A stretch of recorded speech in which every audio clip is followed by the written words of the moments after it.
You ever wonder how far a hacker will go? How creative? How bold? When their eyes are on a giant like the BBC, imagine a voice whispering through the wires, offering you wealth, invisibility, and a chance to let the experts do the dirty work. That's exactly what happened this summer.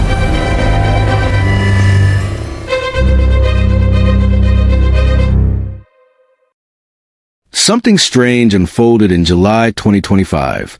The BBC's cyber correspondent, Joe Tidy, was approached, not with an expose request, but with an offer. Over Signal, a hacker calling himself Syndicate, or Sin, messaged him. The proposal? Assist us in breaking into your own employer. Give us access to your work laptop. We'll use it as a springboard into the BBC systems. When we extract or encrypt data, we'll pay you a cut, 15%, or maybe more. You will never need to work again. That was no idle pitch. It was an attempt to turn a trusted insider into an unwitting accomplice. Pause. Think about that. Not brute forcing external defenses, not phishing employees directly, but recruiting someone already inside, someone who already has a connection. The hackers weren't just chasing credentials, they were chasing trust. The group behind the approach is known as Medusa, a modern criminal enterprise built around ransomware as a service. Core operators build the tools and infrastructure and then rent them to affiliates who carry out attacks in return for a share of the payout. Medusa often uses double extortion, encrypting data, and then threatening to publish if the ransom is not paid. Sin told Tidy that insiders were a regular tactic. He said affiliates often succeed because they only need one person to open the door. He even offered proof of seriousness, a small deposit into an escrow on a hacker forum. So how does a conversation like this move from chat to chaos? Here is what happened, step by step. Step 1. Contact and persuasion. Sin reached out via Signal, an encrypted messaging app trusted by many for private communication.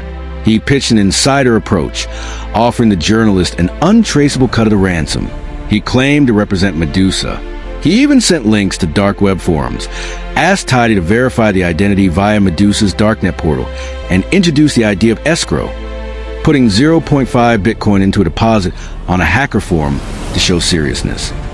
Step 2. Escalation and pressure. When Tidy hesitated, Sin began ramping up the psychological pressure. He increased his offer, invoked fear and greed, become wealthy, never work again, and then tried a different tactic, a flooding of authentication requests. Tidy's phone was bombarded with login prompts for BBC's two-factor authentication system. This is known as MFA bombing, or MFA fatigue. The idea is to overwhelm a user until they accept one just to stop the noise. Step 3. The lure of execution. At one point, Sin tried to get Tidy to run a script on his laptop, code that would likely grant the attacker more control.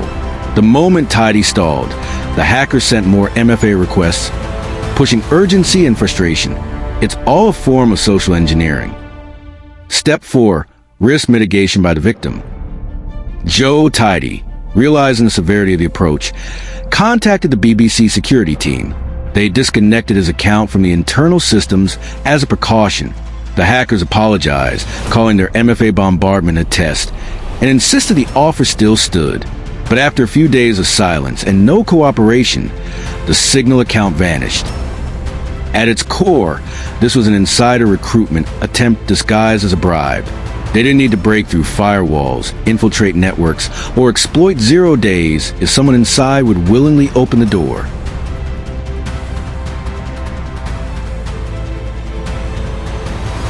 Why does this matter? Because it shows a painful truth.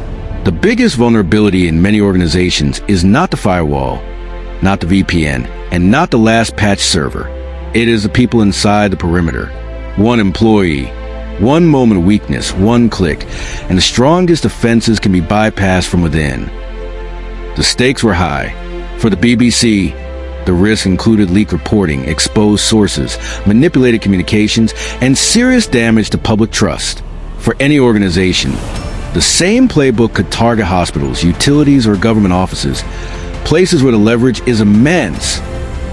So, what can you or an organization really do to defend against this? It starts with identity. Every attack like this begins and ends with trust, so protect it. Strengthen identity security and multi-factor authentication. Avoid one-time passcodes that can be easily abused. Use push-based authentication that understands context, the places and devices where people usually log in, and the times they normally work. If something looks off, force a deeper check. If a device starts buzzing with login prompts, do not accept just to stop the noise. That is not a glitch. It is an attack. Watch behavior as if it were a sensor. Real security is not only about walls, it is about motion and patterns. Monitor for unusual login patterns and sudden bursts of MFA requests. If a script runs on a workstation that normally only handles email, treat that as a red flag. Use anomaly detection on endpoints and watch for sudden privilege escalations. Make sure no single user or laptop holds the keys to everything.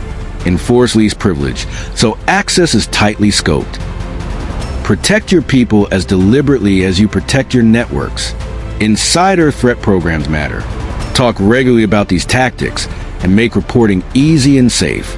Run social engineering exercises that include bribe scenarios so staff know what a recruitment attempt feels like.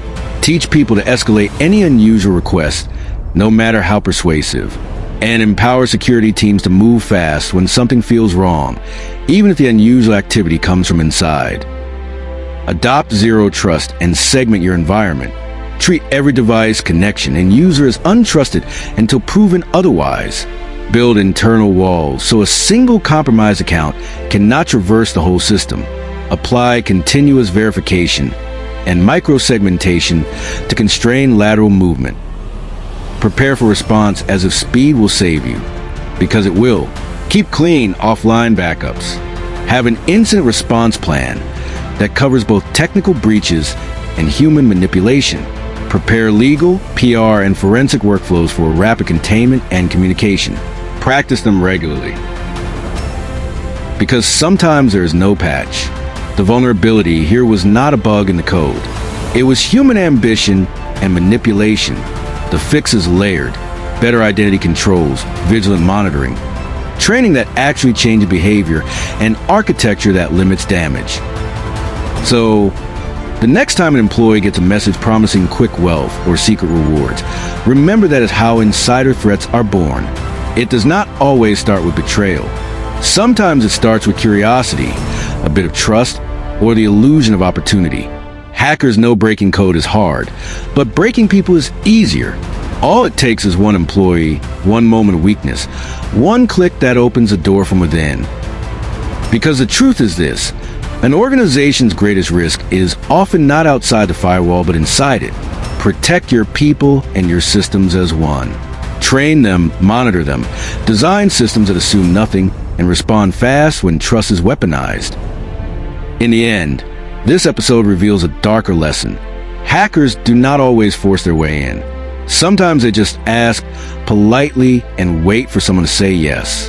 They prey on greed, curiosity, and the illusion of opportunity. The strongest firewall can crumble from a single misplaced moment of trust. CyFlicks, digital mysteries, real stories.